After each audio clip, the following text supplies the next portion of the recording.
Hello and welcome to episode 2 of the vlog, and today we are going to look at the top 5 ways to get a training plan back on track or kick-started. In case it wasn't fairly obvious from that, this training plan has not really got off the ground and has hit a fair few hurdles already. This morning we've gone to Sapan Hin Park for some sunrise easy running, so let's get this run started.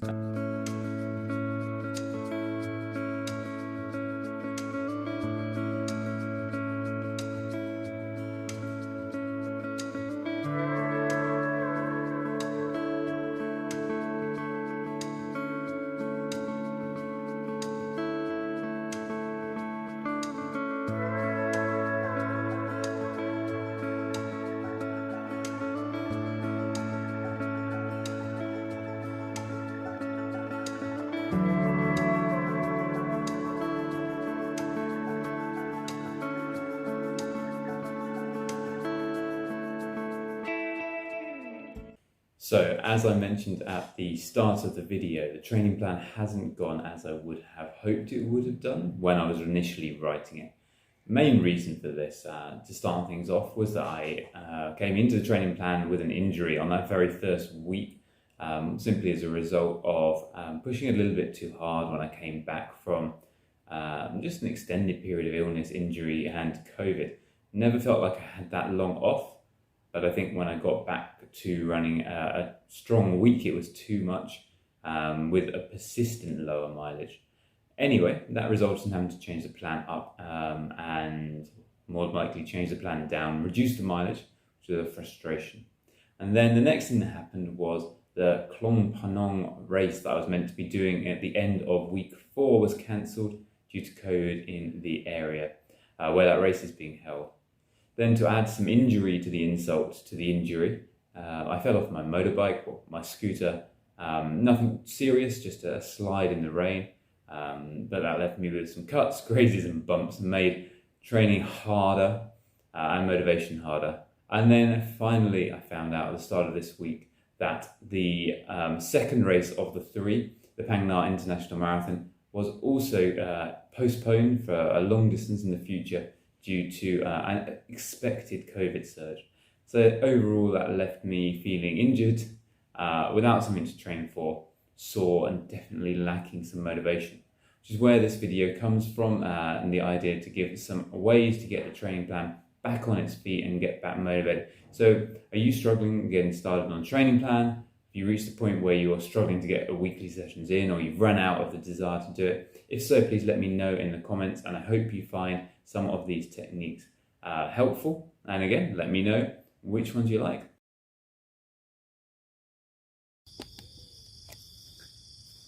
Okay, so tip number 1 is to change the plan.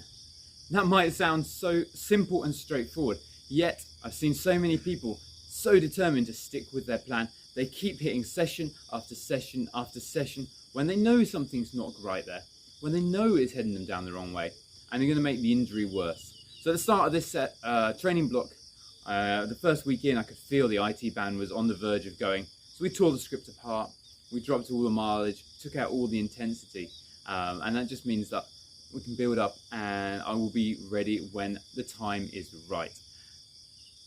Obviously that can be frustrating and if you're time bound, but the alternative there is to push on regardless. That only leads to injury. Tip number 2. This one I think is one of the most useful things that you can do. If you're struggling with motivation or it's getting really hard, run with somebody else. So call up that friend, send them a message if you've not seen them for ages, join your running group, join a local group. It may be a bit slower than what you want, maybe a bit less distance, maybe it's a little bit further, okay, but running with other people is one of the best parts of running. It might seem like an individual sport, but it's actually a team sport. And it takes a whole village of runners to get one runner through a training block. So if you're struggling with motivation, you don't want to face that run, who could you invite along? And how could you make that run a more enjoyable and a more social time?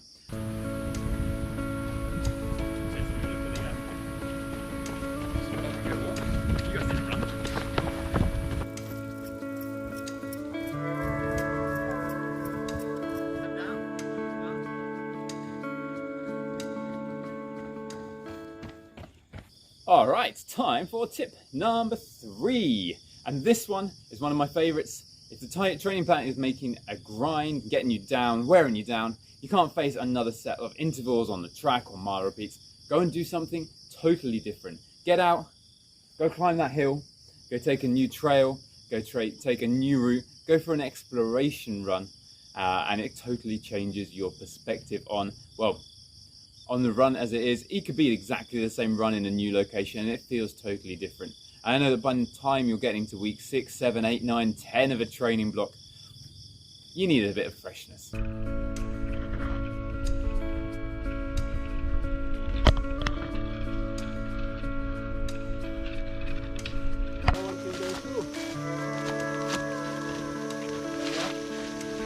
going to become friends with spiders on this route.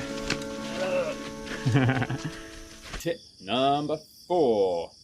And this one that gets very important and close to me, particularly with this training block and the last few years as well. What do you do when all of your races are cancelled or your goal race you can't make it for? It might be that you were injured and you had to push back your training plan. You're not going to make it to the start line in time. Or like me here, your race has been cancelled for COVID reasons. You're going to have to change up your plans. Well, luckily, there are a huge number of other things you can do outside of racing, which can still hit that competitive itch. And so here are a few of them. The first one is just a time trial. Get out there. How fast can you run a 10K, half marathon, even a marathon personal best, or go 5K or even shorter? How about taking on the mile? All these things that we don't normally do because we're busy training for a race. So get out there and run a time trial. Second thing you could do is take on a big challenge. There are some organized ones out there. There's David Goggins' 4x4x48. There's Everesting. And there are FKTs. You might have one nearby where you are that you can get out on. How close can you get to the existing time? Surprising number of them are actually attainable for mere mortal athletes to be in with a chance of setting a new time. And if not, and there's something cool there, why not set a new route? And this is something that I've taken on over the last few years several times due to the lack of racing. So make sure you check out my blog and my other videos for Everesting, for the Run Phuket Challenge, and a few other time trials within there as well, including the crazy month of August last year when there were no races. So I set myself 5 personal best goals within that month.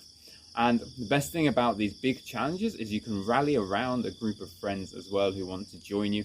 While I'm recording this, I know that there is a group running laps around this Bangwad Dam here for Razathon, which is Raz's marathon personal best attempt. And he's got a good crew out to support him today. I'll be joining him shortly for the last 18K. With the state of my knee at the moment, that seemed like a sensible amount of time to join. Obviously, I'm a little disappointed not to be in for the whole thing. So, tip number 4, that was to get out and set your own personal challenge. Something that gets you excited and gets you out of your comfort zone a little bit. Even better, if you can rally around a group of friends to go and take that on with you.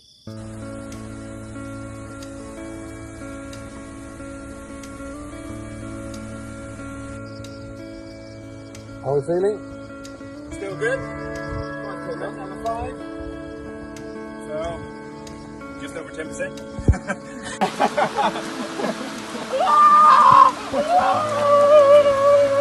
Yeah! Come on, guys! Let's get...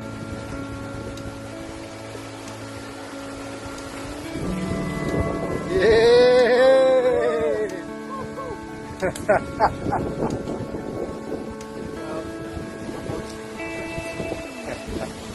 And finally, tip number 5.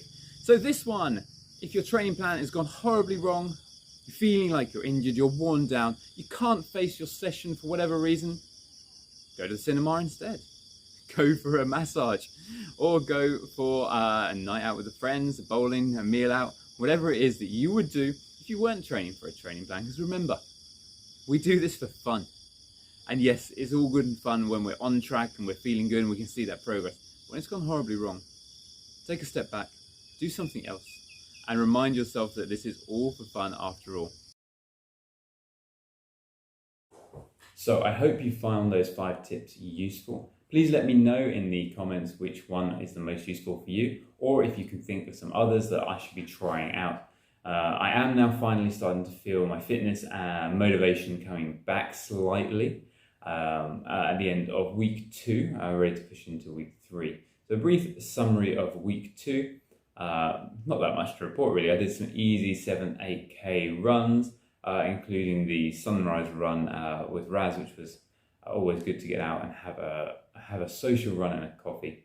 And then on the weekend, we actually had a smaller event, the Razathon, which was Raz's solo marathon challenge. I will be making a very small video just about that today, but it was great to get out. I ran the last 17 kilometers with him, which was a nice distance. Didn't feel like I was pushing it. The pace was good for me as well. So it left me feeling stronger, more confident that the IT band is past. But I'm very mindful not to push it now because I can still feel there's a tightness or an ache there.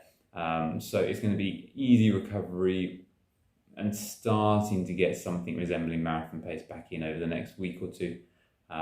But feeling a bit motivated now that there's going to be something to push on for. So please let me know what you thought about those 5 tips. If you had any others you would add in. I could definitely do with all the motivation I could do at the start of this, which has been a more trying 2 weeks than I anticipated when I got stuck in. So please subscribe, and I will see you next week.